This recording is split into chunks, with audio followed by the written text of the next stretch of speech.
Om yogena chittasya padena vacham malam sharirasya cha vaidyakena yopakarottam pravaram muninam patanjalim pranjaliranatosmi.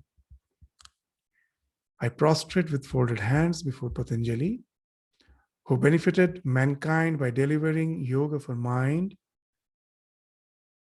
grammar for speech, and by removing impurities of the body through medicine. So in the last class, we were studying the 43rd Sutra of the second chapter of Patanjali Yoga Sutra. It dealt with the results that ensues when one gets established, when a yogi gets established in tapas, in austerity, in mortification. So what was the sutra which we studied in the last class? We can have a quick recapitulation, as well as we can have some other aspects of discussion to understand this sutra. So what was the sutra? Kaya Indriya Siddhi Ashuddhi Kshayat Tapasa. So what's the result of tapas? What's the result of mortification? It brings perfection to the organs and the body. Kaya Indriya Siddhi. That is perfection in the organs and in the body. How it happens? By the destroying the impurities. Ashuddhi Kshayat. Even live out the spiritual aspect of it or the psychological aspect of it. In our day-to-day life, we will find that because of wrong lifestyle, we just take food which is very rich in fat. We don't exercise. And then what happens? We find that by the middle age, there is some block in our artery. The cholesterol has built up. So what's the way? There are ways through operation, but yes, when we are in the danger level, but we are yet to get affected, the doctor, what they will say? Control your diet, that speaks of tapas. Go for a walk, that speaks of tapas. And what it will do? It is just removing the ashuddhi kshayat. It is removing, gradually you will find the cholesterol level is reducing, decreasing. Your arteries are as if opening up. Unless you have developed cholesterol to such an extent that it cannot be cleansed off just by mere exercise and dieting. Yes, there is, to certain extent we can do that. Beyond that extent, of course, we have to go for some surgical procedure. But before that, we can reduce the level of cholesterol. What? By exercising and by dieting. And both speaks of tapas. I have to control my urge for eating junk food.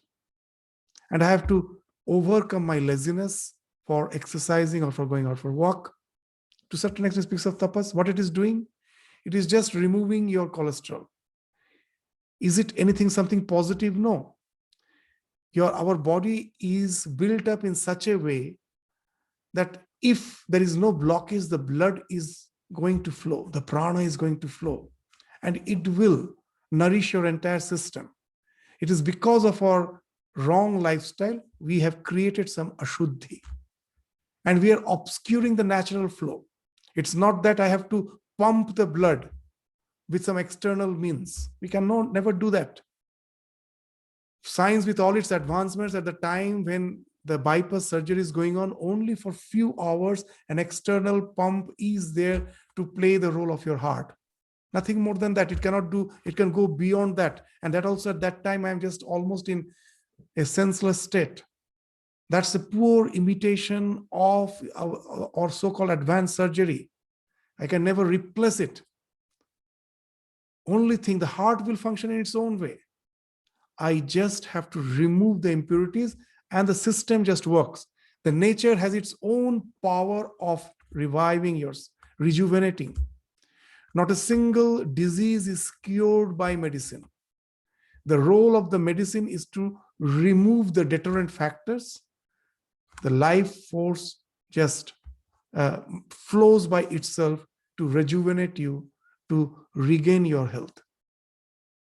So that's in the physical level. All this, even with the vaccine, what we are doing, it's actually not something that it is that going to fight. The vaccination itself is going to fight the virus. The vaccine is going to that enliven, is just going to strengthen your immune system. It is already there. It is just strengthening it. The vaccine by itself is just strengthening the immune system, and it is your immune system that will be fighting. Not a single disease is actually cured by the medicine. It somehow removes the blocking factor, and which enables the nature to find expression in a more abundant manner, in a more abundant way. And that actually helps us to get rid of all the diseases. And that, to a certain extent, we can understand that how mortification brings perfection to the organs and the body by destroying the impurities. The same go to the mind. The mental tapas, with the mental tapas, what I'm doing through meditation, it's something which I may not like, but I take it as a tapas, as an austerity. What I do then, with meditation, I'm trying to relax my mind.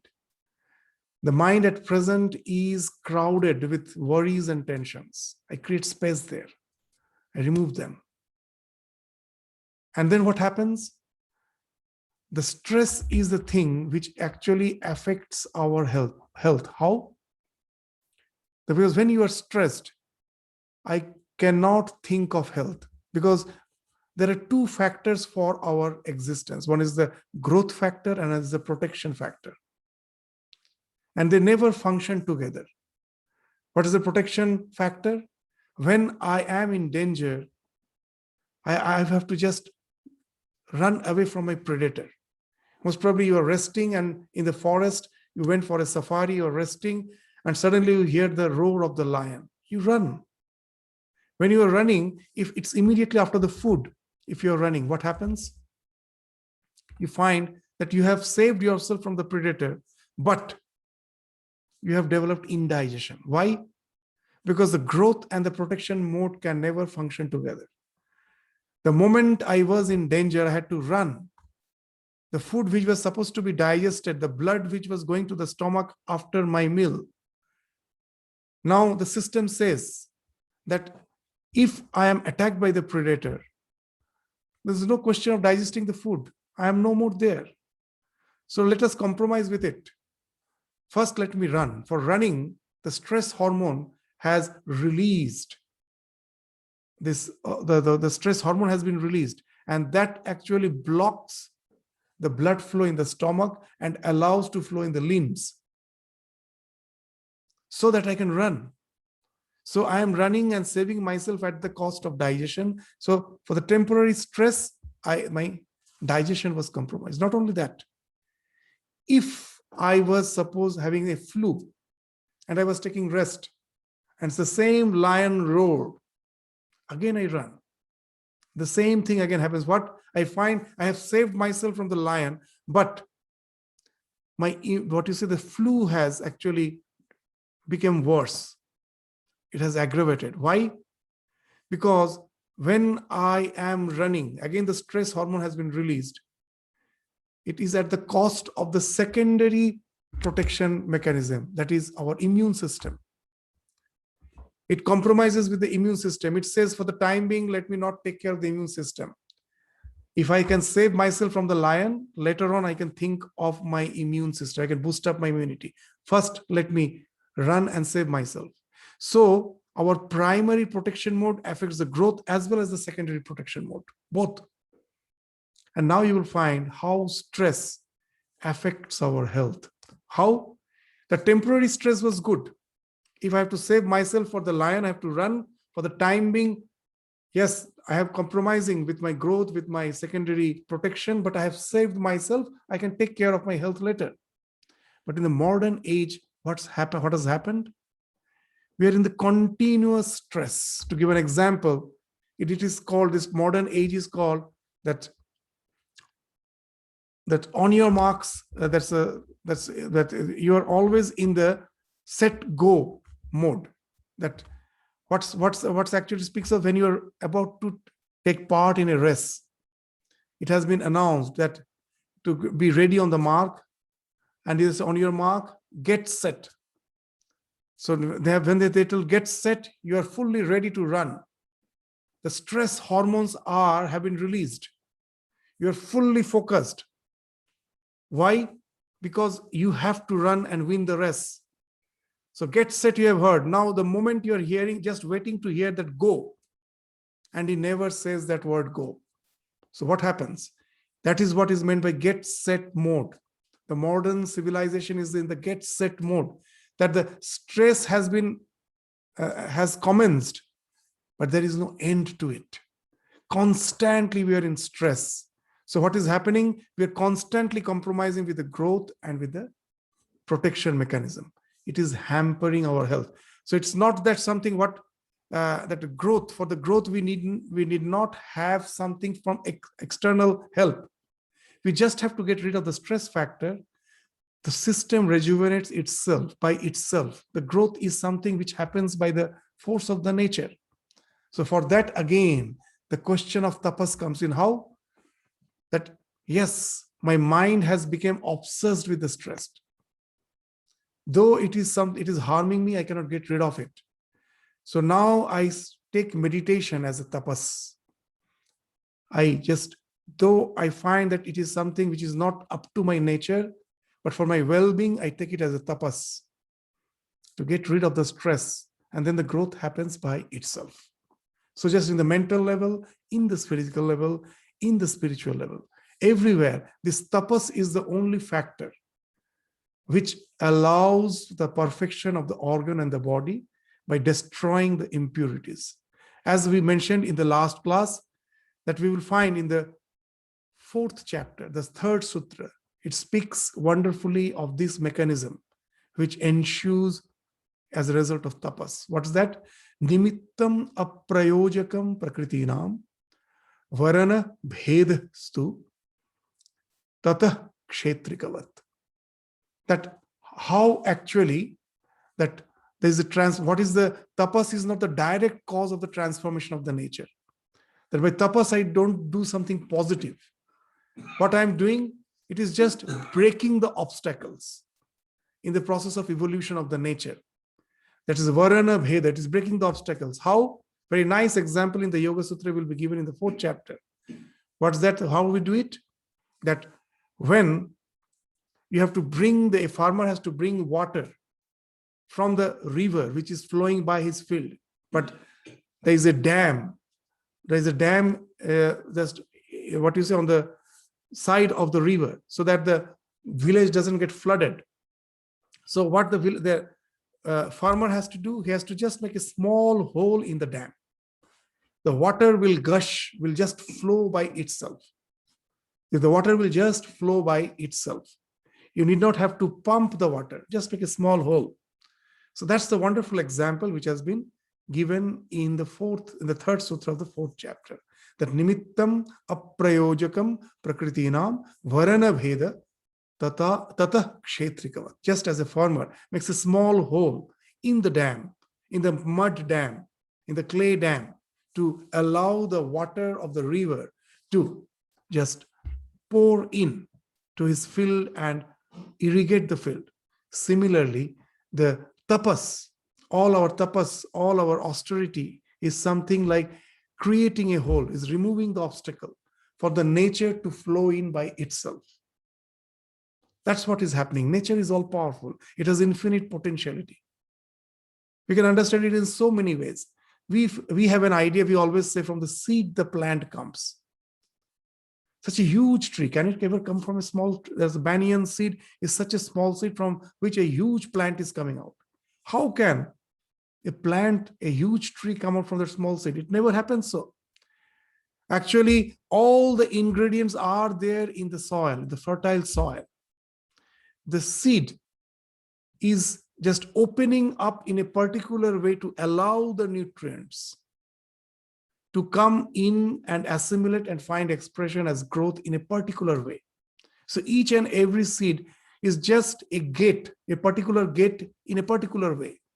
So when the mango tree, particular nutrients will be allowed to pass through it to allow that sapling to grow and at last find expression as the mango tree. So it is not from the seed that the plant is coming out. Seed is just the gateway to allow the particular nutrients to come through it, and then we have that particular plant. So that's why we say the such and such food is rich in such and such minerals.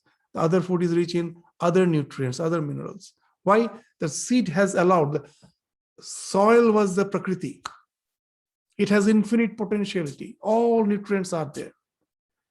Depending upon the seed, particular minerals will be allowed to pass through it, to be assimilated in a particular way, to find expression as a tree, as a fruit, as a plant. Similarly, this tapas is also opening up the Prakriti. By tapas, we are just opening up the obstruction which is lying between me, my limited existence, physical existence, and the nature. I open it up and the nature finds expression by itself. As in the last class, we were saying that all the siddhis, all the supernatural powers which we find sometimes finding manifested, is manifested through the lives of the yogi. It's not that by some austerity, by some spiritual practice, they have developed something positive. All those so-called powers are already there in the nature. Suppose a yogi develops the power to see in the darkness of the night. Is it something supernatural? No. The nocturnal animals are there. Those who can see the infrared light. At night, we have the idea that it's total dark. It is actually not totally dark. This infrared light is still diffracting, is there surrounding us, infrared light. The diffracted rays of the sun, which is on the other side of the earth, it's fine. It is there's the infrared light. Our eyes don't have the capacity. It doesn't have that power to see the infrared light. The nocturnal animal does it. That's why when you go to the zoo, you will find a wonderful thing. Wherever the nocturnal animals are there, you will find it is totally dark.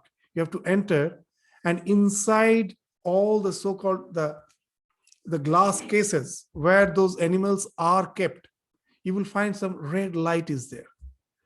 Why? But that's the light which is the common point of visibility of that nocturnal animals and us. If it is bright, those nocturnal animals would see nothing. They will take it as dark and just go inside their groove and take rest. But in the zoo, the purpose is we should see those animals. So they have kept if it is totally dark, we cannot pass through that. So some light should be there which is visible for us and for them. So that's why that very light, infrared light has been kept, which is the common band for both of them. And we can see what it speaks of, that they have a particular mental module which allows them to see that band of light. Why we cannot see? Because that as a human being, it is obscured. There are particular ways of spiritual practices which can remove that blockage. And just that mental module, which is already there in nature. It is not I am creating through tapas. It is already there. That finds expression. That blockage is gone. And now I develop the capacity to see in the dark, just like the nocturnal animals. This is one example. The other indriyas can be intensified. Just the pigeon. They have a tremendous power of hearing. Now I'm sitting here, I know that just a few kilometers away, this ocean is there, but I cannot hear the rumbling of the waves. A pigeon can hear from kilometers away the rumbling of the waves. Their ears are so sensitive. So those modules are there in the nature. Through tapas, I, as a human being, we have that limitation. As a default mode of our existence, I cannot hear that sound band. But I can design myself through tapas. I can remove that. And those mental modules, which are easily available for a pigeon, that becomes available for the yogi. And he develops the supernatural hearing. So this will give you the explanation that how through tapas, through mortifications, these various types of supernatural powers, and even you leave out the supernatural powers, even the perfection of the organs of the body, which makes sense for us in our day-to-day life, that to get rid of the lifestyle disease, we have to, lifestyle disease speaks of what? Imperfection of the organs of the body, imperfection of the mind. Get rid of the stress, get rid of the so-called all the impurities which has accumulated in our body because of the junk food. So all those, if because of sedentary lifestyle, for that I need tapas. And then you find that I develop perfection in the organs of the body. Those yogis who try to develop supernatural power, those are not in any way encouraged. The science of yoga is just explaining it can happen. But at the same time, we should remember it is not encouraging us to do all those things. Because with that supernatural power, after all, it's of no avail. What we are going to attain by all the supernatural powers? If I can see in night, the science has now developed so much. You have infrared cameras. If with a few pence I can buy an infrared camera, why I should just go for years of spiritual practice to all those tapas to develop those power? There's a wonderful story in the Gospel of Ramakrishna that there were two sons of a person, the two brothers. The elder brother left home and spent 12 years deep in the forest in deep meditation. The other brother was living a householder's life. After 12 years, he returned. And the younger brother asked, so for what avail was your spiritual practice? Have you gained anything? So he told, yes, of course, I can show you. What? So the elder brother just walked over on the surface of the river and crossed the river. The younger brother took a boat, paid a few pence, just a few pence, and crossed the river and told the elder brother, your 12 years tapas is just 12 pence, is just a few pence. What you have done is just with a few pence, I have done it. So when we think of tapas in that sense, yes, many have attained all those things. That speaks of the validity of the science of yoga, but as such, it has no value in our spiritual life. Just to say, just to speak out the truth behind our psyche, they have mentioned, but we can use this. We can use this sutra in our day-to-day life for that type of tapas, which can help us to have a better life by having some sort of mortification in the form of regulating our diet, in the form of exercise, in the form of meditation, where we are trying to distress, go beyond the stress. So all those tapas actually helps us by bringing perfection in our body, in our organs. So that's the aspect which actually we haven't discussed in the last class. So we thought, why not we just discuss the aspect which has some implications in our life, apart from all the practices which understanding the science behind all the siddhis of the yogis, which as we will assert again and again, which has no value. In spiritual life, all the siddhis have no value, apart from giving you a little name and fame. It has no value. But apart from that, still this sutra holds good for us. That what's that good? That in our day-to-day life, we can think of a better life, a much better qualitative life by enabling this, by adopting tapas to a certain extent. so that we can enjoy this good health, good which this health speaks of physical health as well as of the mental health. And that becomes the basis of our spiritual journey. Without good health, without a sound mind and a sound body, I can never think of spiritual journey. That's the base. So I make that base strong with the help of tapas. So that was discussed in the 43rd Sutra.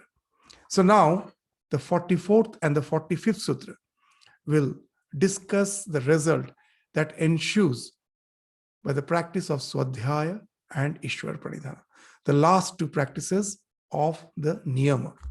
As we saw that there are 5 niyamas, 5 observances. So we started with Shaucha, Santosha, and the tapas, the third one, which we just now discussed, Swadhyaya and Ishwar Pranidhana, the last two. This is of the 5, this last two are the Swadhyaya and Ishwar Pranidhana. So we will now commence our study on Swadhyaya, that what's the result that ensues if we get perfected in Swadhyaya. Swadhyayat Ishta Devata Samprayoga. From study and the repetition of the mantras, Swadhyaya means study as well as repetition of the mantras. We will just try to understand what it is speaking. Study as well as the repetition of mantras, both comes under Swadhyaya. If I get perfected in that, then communion with the desired deity is established. Suppose you are a devotee of Krishna, you meditate on Krishna, at last you realize it no more remains just an imagination. Today's imagination becomes tomorrow's realization. Today's imagination is tomorrow's realization. How it happens, that we will try to understand while discussing in details this sutra, this particular sutra. So first let us come to Swadhyaya. The Swadhyaya has 2 aspects, the study as well as the repetition of the mantra. What it is speaking of? Now, when for the first time I expose myself to the spiritual truth, either through the books or through the guru, I go to my guru, to the spiritual teacher. In the olden days, there were no scripts. It was all oral tradition. You go to the guru and you hear whatever he says, Sravana. Now, when I hear, I have to hear it with Shraddha, because there are so many things which I won't understand. There will be a gap of understanding. I may feel that they are actually not valid. They are not justified. They are not rational. But instead of challenging those truths, the faith speaks of accepting them with the idea that those are truths. I have at the present limited understanding. Let me cogitate upon it. Let me go on cogitating upon it. That's the manana. A time will come when all the doubts will vanish and I will get established in the truth. So if I don't have faith, at the very beginning I say these are all useless. There is no question of getting rid of the doubt and getting established in it. And this faith is required everywhere, not only in spiritual life. Even in the so-called, we say the science is based on all experiment. But can I explain a kindergarten child the E is equal to mc square, how it can be proven? Impossible. At the beginning, the child has to take it as true. The faith is working there. That Swami Vivekananda used to say, very interesting thing, that the problem with the modern age, if you say that Darwin has told it, that Darwin has told something, Einstein has told something, or Newton has told something, we will just eat it even without adding salt. That's in the word of Swami Vivekananda. There is nothing required. Just simply, that's all okay. He's saying that is a so-called scientific superstition. If I say Patanjali told it, immediately I will doubt it. But if I say that Darwin told it, we did not reason. Oh, these are all based on science. But actually, both are science. It's a wrong way of understanding that even in science, without faith, I can never progress. All the theorems which I can understand in the postgraduate level, if I would have not taken them to be the working principle in my school, in my college, I could have never gone to that state. If at the very beginning I would have denied them. So here also the spiritual truths are the same thing. I should have faith that the rishis, the munis, the yogis who have went to the realization and came down from the realization to communicate the truth, I need not doubt the validity of the truth. By faith, I accept them with full humbleness, with the idea that there is some gap in my understanding. Let me cogitate upon it. Let me contemplate upon it. A time comes, gradually, you will find that intellectually, that's also not realization, to a certain extent, intellectually, you are developing a conviction. So manana is the process of developing that intellectual conviction through, after the sravana, you go through that process. Now, what is the repetition of the mantra? The repetition of the mantra is, now in the mantra is the encrypted form of your intellectual conviction. When you have cogitated sufficiently upon it, just suppose say that for the first time who knows nothing of Ramakrishna, I just say Ramakrishna is a highly spiritually exalted being, avatar, or whatever it may be, you may say. And then what happens? You may immediately ask question that why? How come? I go through the life, read it thoroughly. There are so many doubts. Gradually, it's all gets clarified by my constant inquiry, by constant cogitating upon it. And then the word Ramakrishna itself becomes a mantra for me. The moment I think I have developed that intellectual conviction that yes, in this, behind this name, all the spiritual ideas are all encrypted in just in this name. Now this conviction, now with this conviction, when you repeat, that becomes nididhyasana. The Swadhyaya is the nididhyasana. First, it starts with Sravana, Manana, and then it is culminating in this nididhyasana. You are constantly cogitating, constantly meditating on your intellectual conviction. Many will think that the intellectual conviction is sufficient. No. Swami Vivekananda again and again has told of the story of the stag, that when you are intellectually convinced, that doesn't actually speak of any transformation. He used to tell that story of a stag. A stag one day was bragging that how muscular its limbs are. A male deer was bragging to the young one, and suddenly it heard the barking of a dog, and it started running, frantically running. The young one also, the fawn also ran after it. After a long distance, when the stag thought it is safe, it stopped, it was totally exhausted. And now the fawn asked, the young one asked, just now you were so confident about your strength, your muscular limbs. What made you scared so much? And then the stag replied, I don't know what happens to my confidence the moment I hear the barking of a dog. So in our life, with all the Vedantic convictions that I am the Atman, I am the Brahman, when we face the challenges of life, it's gone. The barking of the dog, we have forgotten everything. Why? Because we think that intellectual conviction alone is sufficient. It never. Many has that, many will be having that delusion. Through that constant repetition of your conviction, it ultimately brings you to realization. What's realization? That Swami Vivekananda is again giving a very nice example. That one day he was passing through the desert, he was thirsty, he was in search of water, and then he saw a huge reservoir. He started approaching towards it. And then suddenly he found that it has vanished. And then it struck him.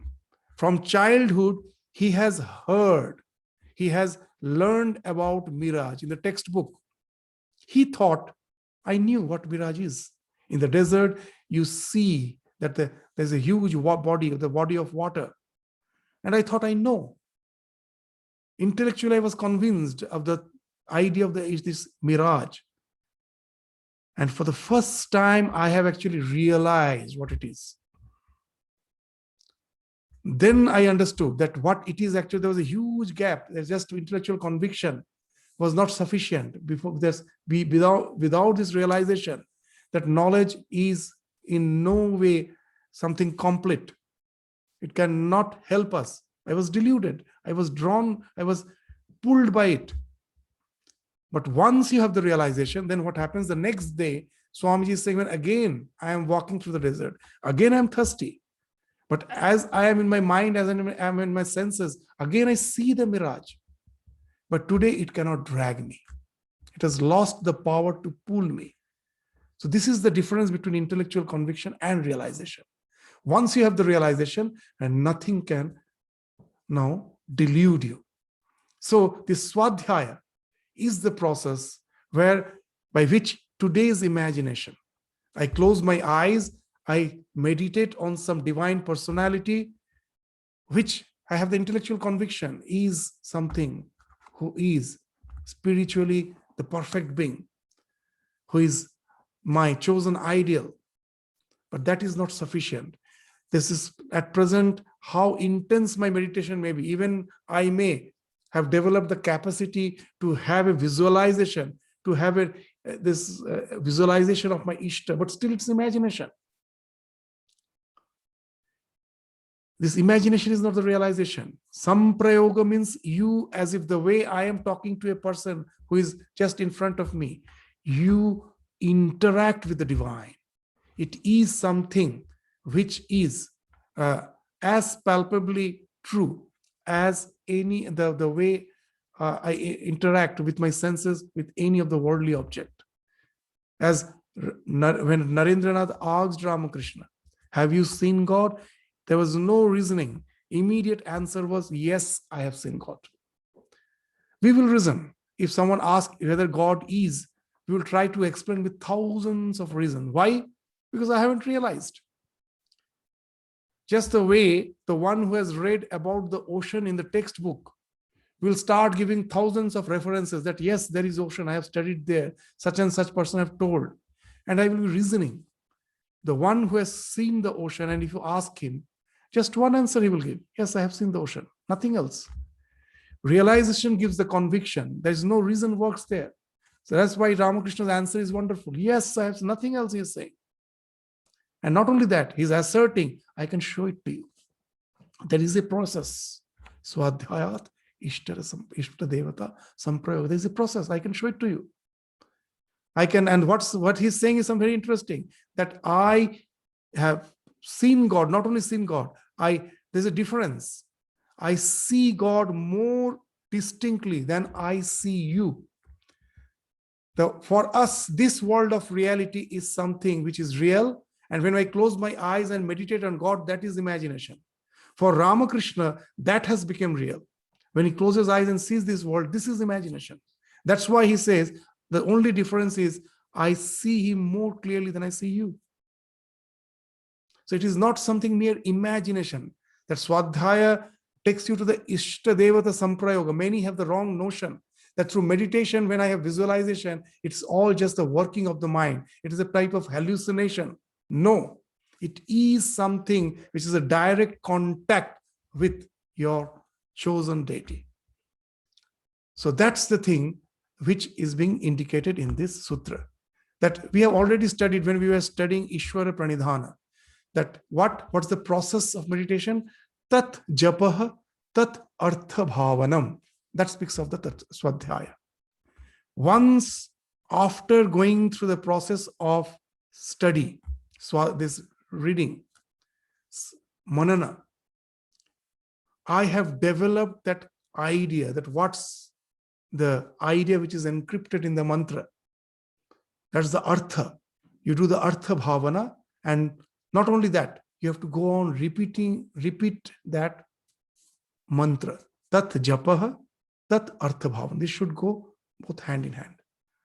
For most of us, japa doesn't help. Ramakrishna used to say that what with japa, what will you do? Even you go to this marketplace, even the one who is selling vegetable is doing japa. What you get it? Because that has become mechanical. That's the biggest problem with all our spiritual practices. At last, it reduces. It reduces just to some mechanical rituals. Without we knowing the science behind it, we just do it mechanically.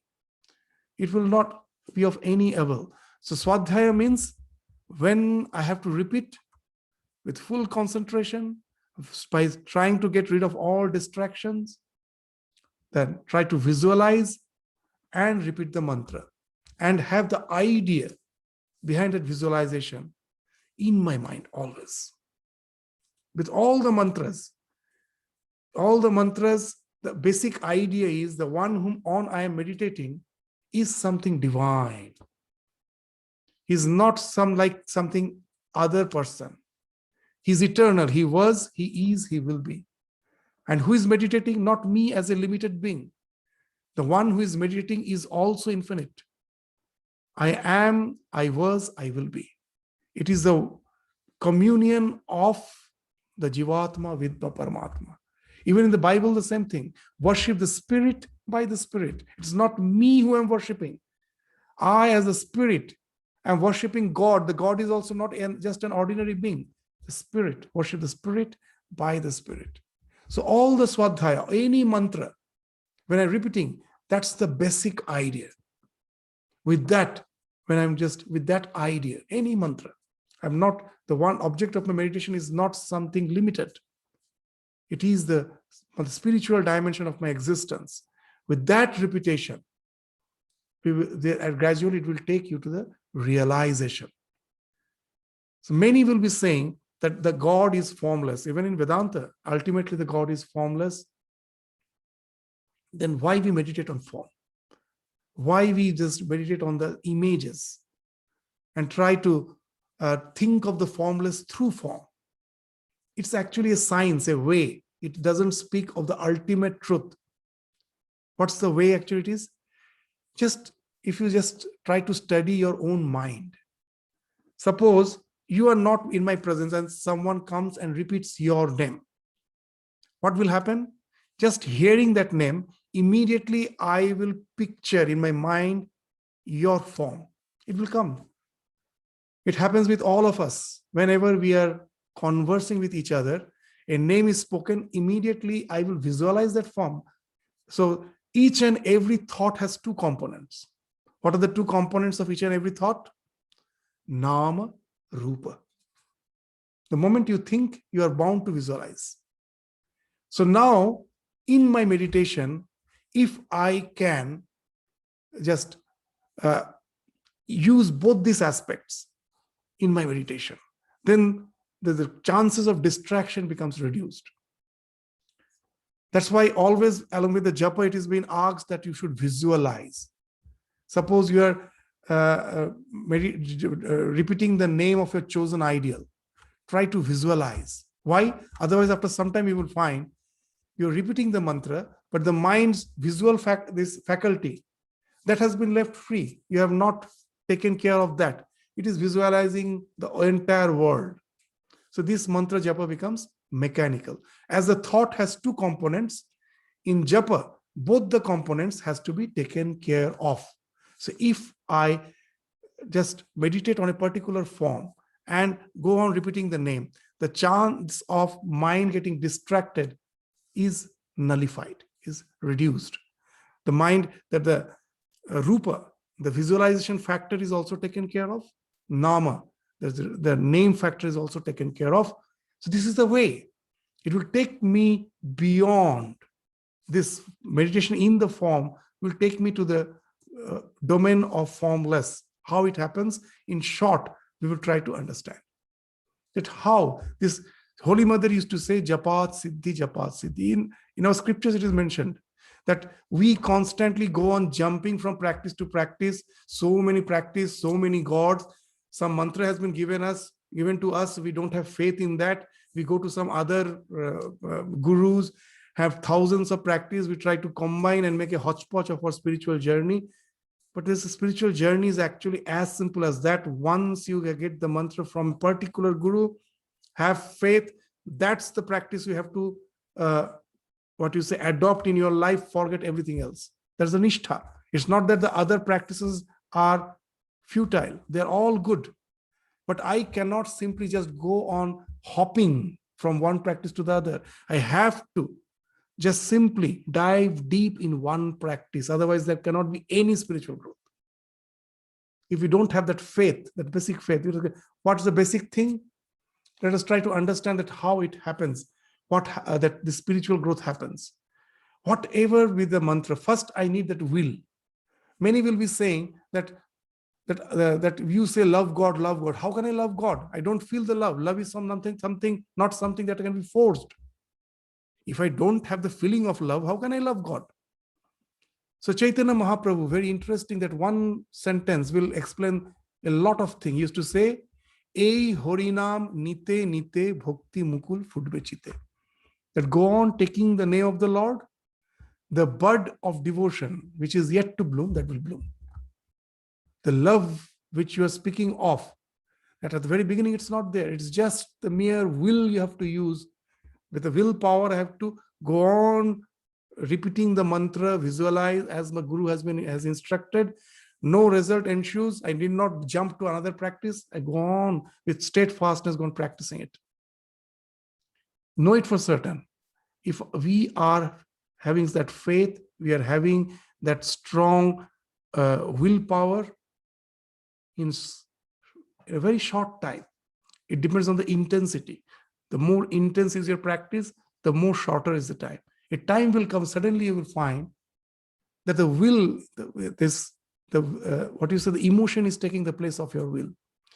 You have started developing a love for that name, for the visualization of the form. That love it develops through your will. How it happens? It is a very specific human faculty. That love something doesn't speak of our emotion. The real love is the emotion guided by your willpower. Otherwise, it's not love. It is just simply passion. Even it's in the animals. In the name of love, in the modern world, we are actually degrading ourselves to the level of the animal when we give free rein to our passions. It's not love. Real love is what, even in the marriage, what is the real love? First comes the will, the vows. We give importance to them and we try to guide our emotion with the vows. The more we can do that, the more our life is integrated. Otherwise, my life will be disintegrated. In the modern world, you go for any movies, that's the thing they show. That is the way that we are bound to. That gets swayed away by our emotions, and our life, all complications will come. That's how we are deluded by the social media. It's not the fact. The spiritual tradition speaks of that the will through which our emotions can be guided. How it can be guided? There's a science behind it. In the modern day, there's neuroplasticity speaks of that. When I do something repeatedly with my will again and again, in the mind, whatever you're doing again and again, it creates a path, it creates a groove. And once the groove is created, you develop a liking for it. You forget the necessity. Just to do it becomes your obsession. All our so-called obsessions have developed that way. The Sri Ramakrishna in the gospel again and again saying, Kamini Kanchan Maya. Why it is Maya? Because these both are the things, the lust and wealth. Both this thing is a necessity of life. Without wealth, you cannot sustain yourself. Without lust, there cannot be propagation of life. But why it's an obstacle? That necessity has got converted into obsession. From the microbe till the human being, there's the two things which is common. We need for that wealth for food. The microbe doesn't have wealth, but it needs food. Wealth speaks of food, and procreation speaks of lust. From the microbe till the human being, it is there, and it's a necessity. But what has happened? They're the strongest obsession. You just open the newspaper, open the TV channel, and to hear the news, any crime, at last you will find is because of any of these two, either lust or gold. Nothing else. What has happened? Necessity has got converted into obsession. It has created such a deep groove in your mind by constant repetition. The same thing that we are using, that there's this same faculty of mind which has taken me spirally downwards. I'm using that same faculty to move spirally upwards. That's the science of spirituality. How they're doing it? The Guru has told me that, see, this is the divine personality. This is the life. And his name is the mantra for you. With that, when I'm constantly repeating, with that will, a love develops. Now, that because of the same neuroplasticity, that this love, the moment that love develops, then for the first time, you will know what meditation is.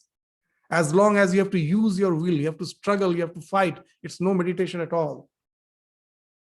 It's the love which speaks of meditation. One whom you love, without your effort, constantly you are bound to think of that person. In our life, we have seen that. You all have seen that. The mother's love for the child. You see that. What happens? The mother, whatever she may be doing, she cannot even for a moment forget the child.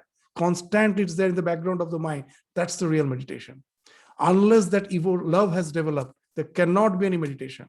Even in Viveka Chudamani, Shankaracharya is saying that unless the bhakti is developed, even when you are repeating Aham Brahmasmi, for that love for repeating that should develop. Without that, you cannot think of spiritual evolution. So with that emotion, gradually it will take you to the flow. What happens? The mind becomes more intense in your meditation. All the so-called distraction falls off. Your mind is just in thinking that thought and visualizing the Ishta which you have chosen, the chosen deity you have chosen. You're just thinking of that. Everything else falls off. As we have given so many times that example, when you enter the flow, even you forget of your body.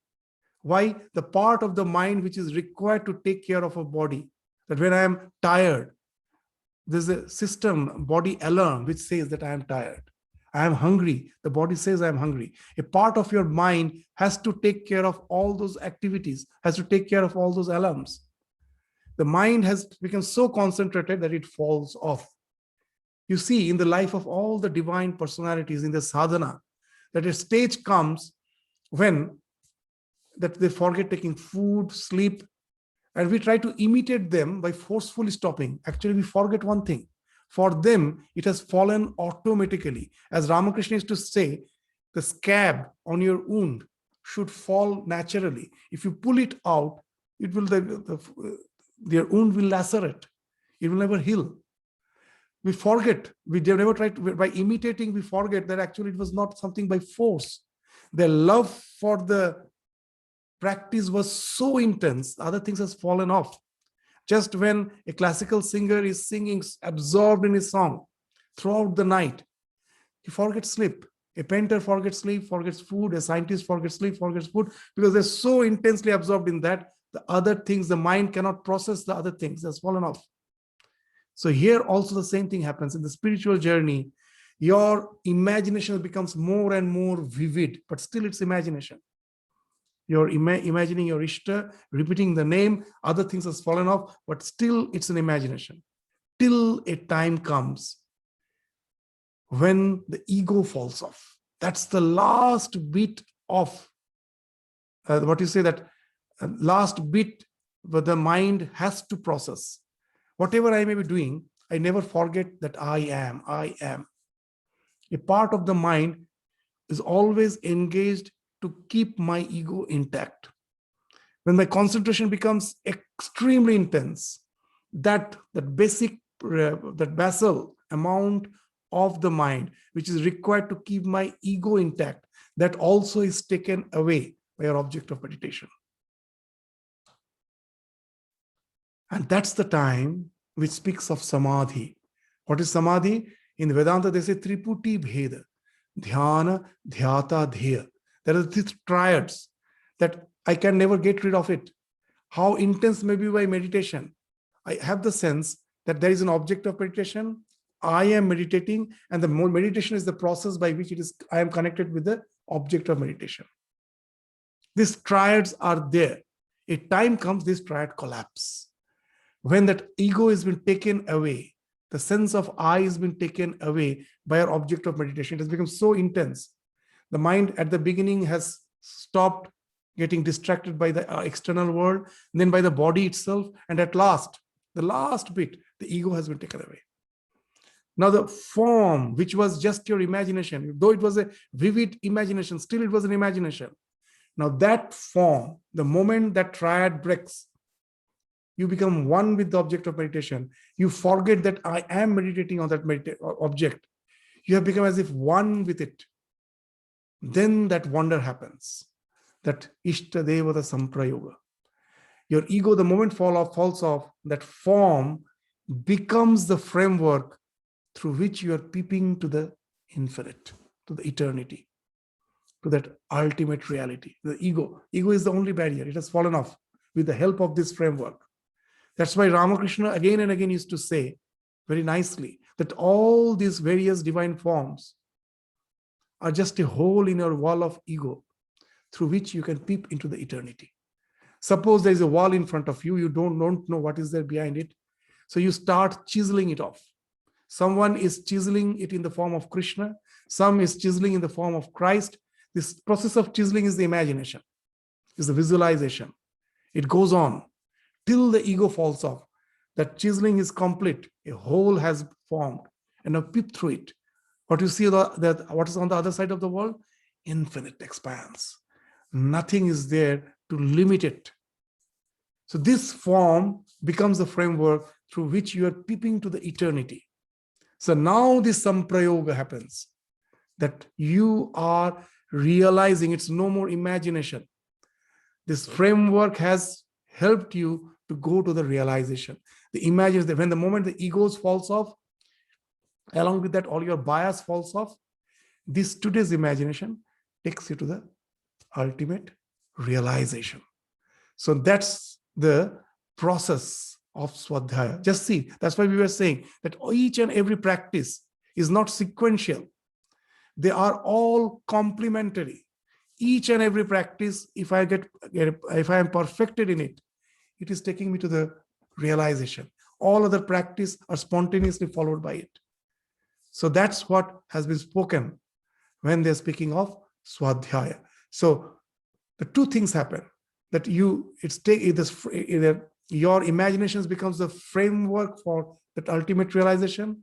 And as all the bias falls off, even when you're imagining, it starts with what you say, that is type of prophecy. What restricts our vision is all our bias. In Vedanta, they speak of a story of a stump. The stump is there in the corner of a park. In the twilight hours, a child who is seeking its mother thinks it's to be its mother. The mother who is in search of the child thinks it's to be the child. A lover thinks it to be its beloved. The police thinks it to be the thief. The thief thinks it to be the police. As per the bias, the stump, a simple stump, is visualized in so many ways. In spiritual life, the more we, through contemplation, we get rid of all other desires and distractions, the bias falls off. And then we can visualize the truth, and it almost, we become like prophets who can see the future, who can see the past.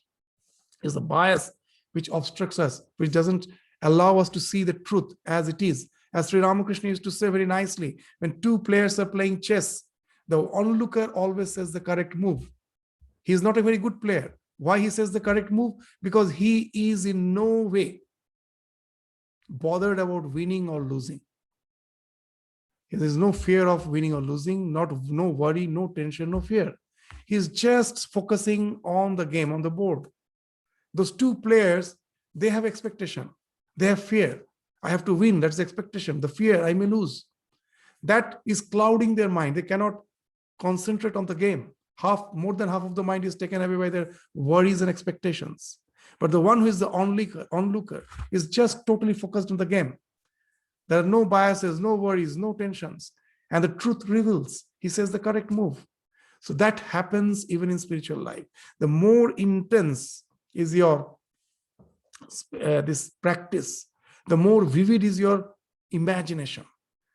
Even though it's imagination, at the beginning it starts with that. You will find that you see the things as it is. The biases starts falling off. Very easily you see that the world is just what you say, just a sham show. That people's whatever takes so seriously, that all the seriousness falls off. It's just a temporary that is a game is going on. First, that vision comes. You develop the detachment, and this detachment again is not something which you have to force.